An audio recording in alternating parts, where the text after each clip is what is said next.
May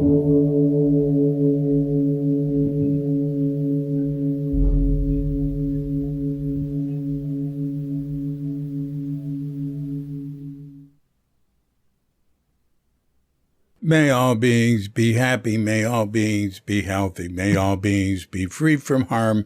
May all beings love life. May all beings awaken. Welcome to another Gook Audio podcast.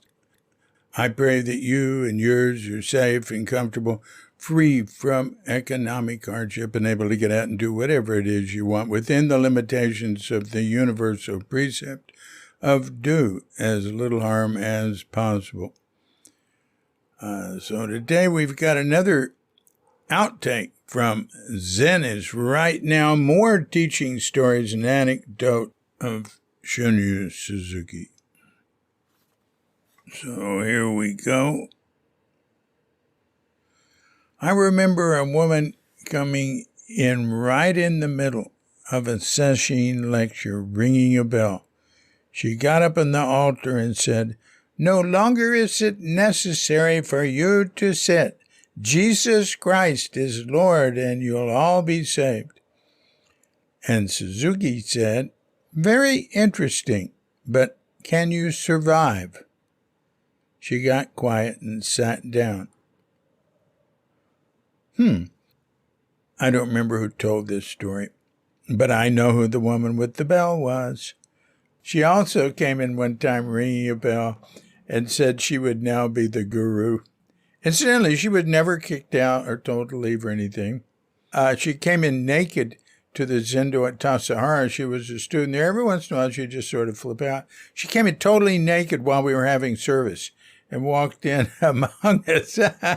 And she sat right down on the altar in the middle.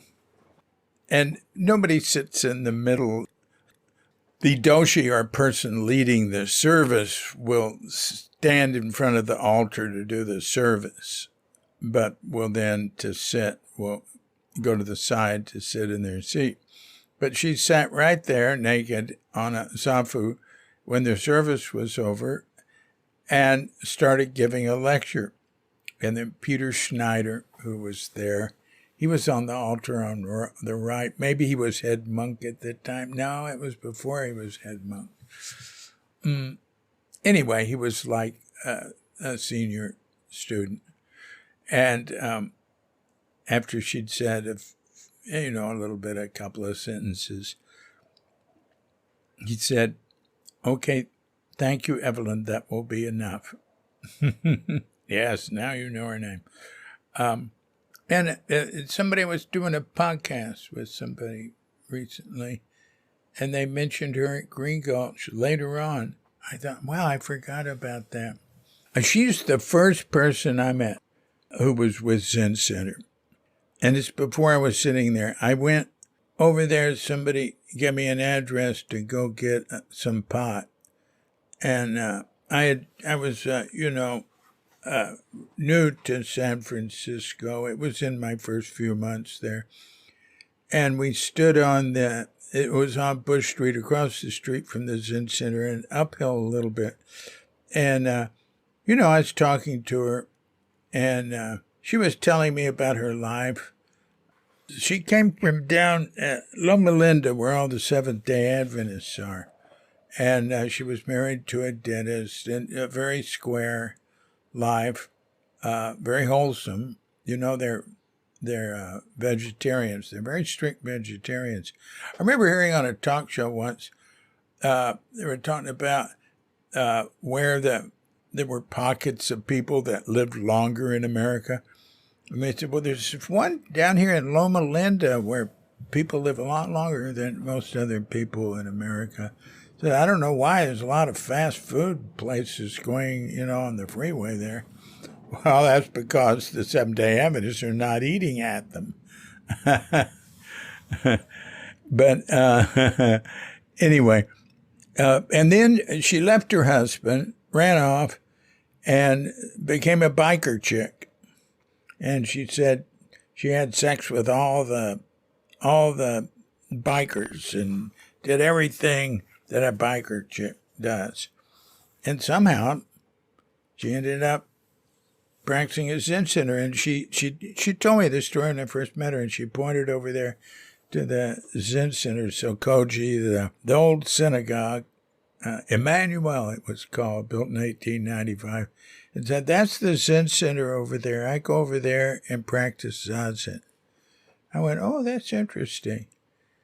And they said, yeah, I'd like to do something like that. And later, when I wanted to check out if there was anything Zen, I'd forgotten about that, and I got it out of the phone book and took a bus there. It was only later I remembered, oh, yeah, that woman, right. And then later I met her, when we were practicing there, and then at Tassar. And, yeah, I remember she'd fixate on teachers. She fixated on Kobuchino. And well, that's another story. She fixated on Katagiri, and Katagiri knew how to handle it.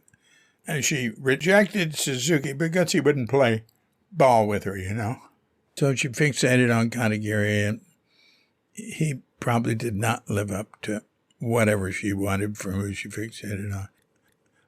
But anyway, she'd get over these things, and she was still around. I don't know what happened to her. Anyway, you know where Evelyn is, let me know. She was older than me, and I'm 77, so she'd be in her 80s now. We had a lot of characters around then, and Zen Center was very tolerant and open. People were stiff, and uptight about Zen and stuff. Some people, and they were trying hard, They were new.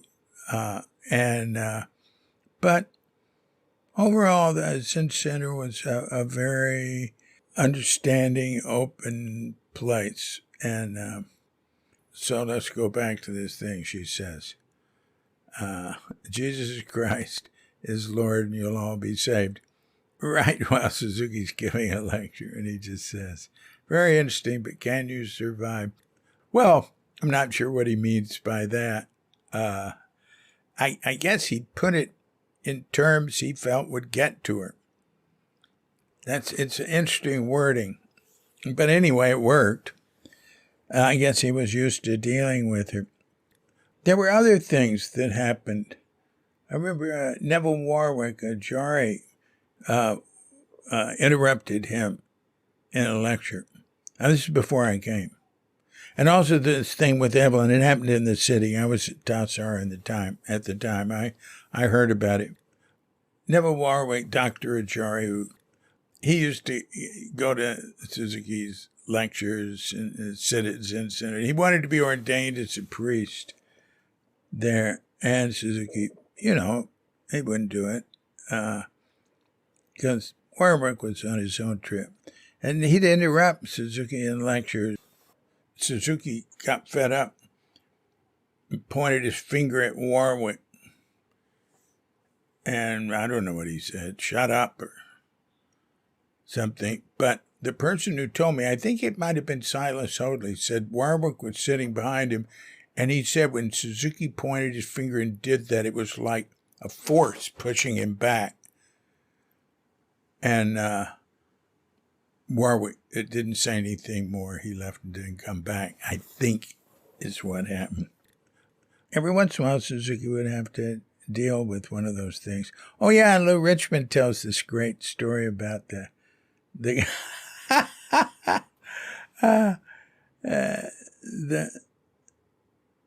what was it that guy did? I think he kept pretending to blow out the candle while Suzuki was talking. And when Suzuki finished his lecture, he turned around and blew out the candle and laughed walking out. Something like that. But he let the guy keep doing it because he wasn't making noise. But he was acting weird. We allow people to act weird. Hale Hazelwood, he got into a trip where he put on his work clothes for Zazen and his robes for work. He'd stand up on the hillside. We just let him do it. It was very tolerant. Anyway, pardon me for going on. It makes me think of that. And those times. There were so many crazy people around in the 60s and stuff, and so many characters, and some of them admirably different and strong in different ways. It was a powerful time then. Okay. Thank you. Pardon me. This has been a Gook Audio Podcast. I'm DC Booba of Gook Audio and Gook Archives, coming to you from sleepy Sanur with Dogette Bandita, Feline Cuchita, and dear lovely Katrinka. We're wishing you and yours and all of us a grand awakening.